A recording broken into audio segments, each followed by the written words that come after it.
सोचते हैं, आज भी कुछ परिवारों में ऐसा सोचा जाता है कि बेटियां बोझ होती हैं, लेकिन नहीं, बेटियां बोझ नहीं होती, बल्कि बेटियां तो वो होती हैं जो मुश्किल वक्त को भी मुस्कुराहटों में बदल देती हैं, वो बेटियां होती हैं। कितना भी मुश्किल वक्त आ जाए, लेकिन घर को मुस्कान देने वाली बेटी ही होती है। इसलिए हर घर में अगर बेटी का आगमन हो रहा है तो कभी भी मन में दुख मत जताओ, कभी भी ऐसा मत कहो कि बेटी हुई है।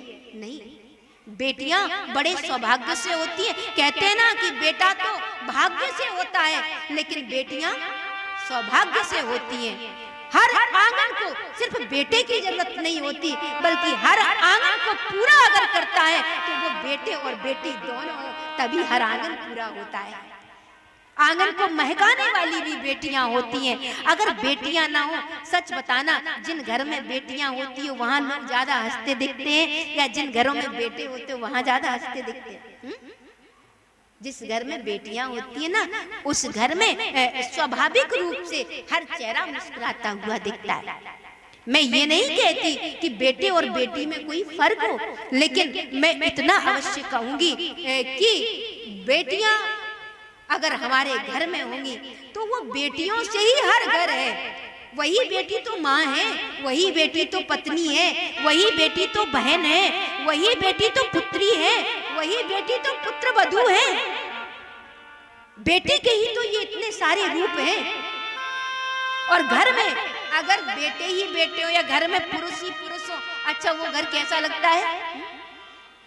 घर में जैसे एक मैया है और घर में बेटे ही बेटे हो, पति हो और बेटे हो, बेटी ना हो। अब वो मैया अगर अपने मैके चली जाए, 2-4 रोज को अगर वो मैया जिसके 2-4 बेटे ही बेटे हैं, पति हैं, वो उनको छोड़कर 2-4 रोज के लिए अगर घर छोड़ के थोड़े समय के लिए अपने मायके में मान मनवार करने चली जाए तो घर कैसा लगता है? भूतावास लगता है। कैसा लगता है? भूतों जैसा आवास लगता है। और पतिदेव की स्थिति तो भैरवनाथ जैसी हो जाती है। पत्नी चली गई तो ना स्नान ना ध्यान, कुछ नहीं है। घर लगता शमशान है और पति तो भैरवनाथ ही हो जाते हैं। और रसोई में जाके अगर देख लो, अगर 2-4 दिन को मैया चली जाए ना रसोई से, तो रसोई घर जाके देखना पूरा कबाड़ खाना लगेगा। क्यों? क्योंकि घर को व्यवस्थित करने वाली न ग्रह ग्रह नित्या ग्रहणी ग्रह मुच्यते। घर किनसे होता है? घर माताओं से होता है। एक बार बूढ़ी मैया कह रही थी कि मैंने कहा, मुझे पता था उनकी बहू के कुछ बच्चा होने वाला है, तो मुझसे काफी स्नेह करती। तो एक दिन वो मैंने पूछा, समय हो गया था, तो मैंने कहा कि माता जी बहू के क्या हुआ? आपकी बहू रानी के क्या हुआ? बोले कि पत्थर हुआ है। हमने कहा पत्थर हुआ है, ऐसा कैसे? बोले हाँ बिटिया हुई है। अब बिटिया को वो पत्थर बोल रही है। अब इनको कौन कहे, जब आप हुई थी तो क्या हीरा हुआ था? हा? बेटी ही बेटी का अगर सम्मान नहीं करेगी, घर की अगर माँ एक आती हुई बेटी के लिए तत्पर नहीं होती, उसके बचाने के लिए, उसके रक्षण के लिए, गर्भ में अगर बेटी मरती है तो उस माँ का दुर्भाग्य ही नहीं होता, बल्कि ये उस माँ का एक कमजोरी कही जाएगी। इसलिए आती हुई बेटी का सबसे पहले सम्मान करना है तो उस माँ को करना चाहिए इस संसार में। इसलिए घर को घर बनाने वाली जो बेटियां होती है ना, उनसे सदा उनका सम्मान घर में हो।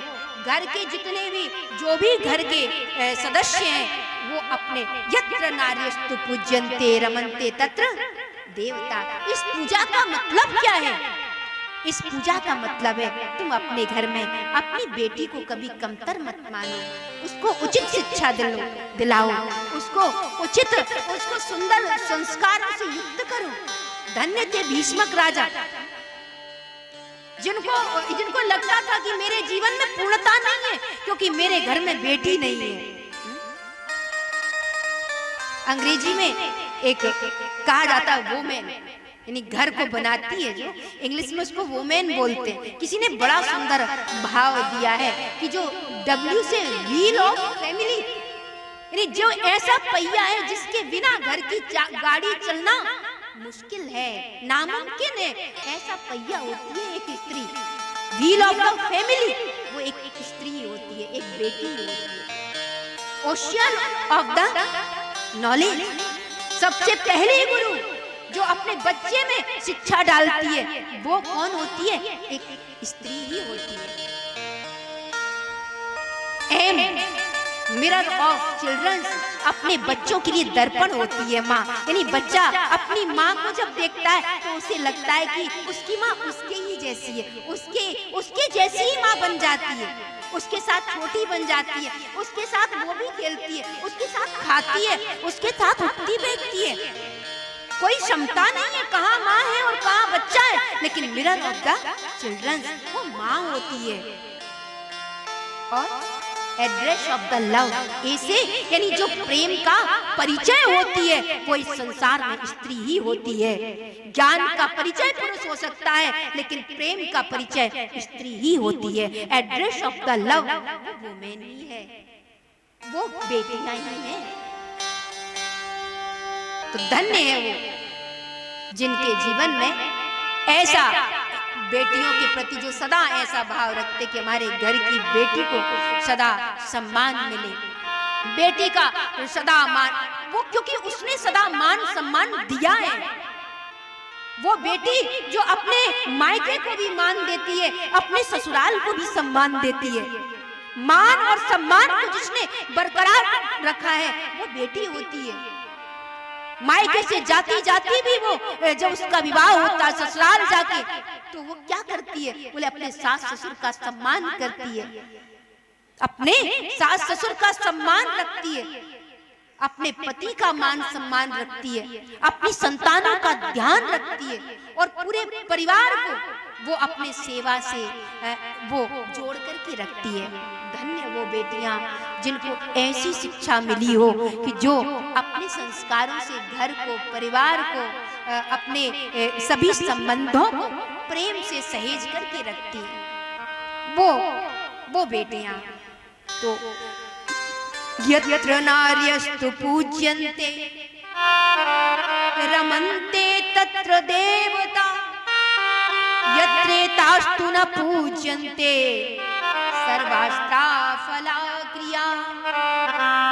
एक बाप अपने जिगर के टुकड़े को दे देता है, एक दूसरे घर में विवाह करके अपनी बेटी को भेज देता है, कन्यादान कहा जाता है। क्या कहा जाता है? कन्यादान। लेकिन ये मत समझना कि एक पिता सिर्फ दान करता है, दान नहीं करता सिर्फ एक पिता, बल्कि वो अपनी बेटी को क्या कहता है? वो अपनी बेटी से कहता है, बेटी तुम सिर्फ दान में नहीं जा रही हो बल्कि तुम प्यार को बढ़ाने जा रही हो। जो इस प्यारे बंधन से तुम प्रेम के मार्ग को खोलने जा रही हो। और हर माता पिता की शिक्षा अपनी बेटी के लिए ऐसी होनी चाहिए।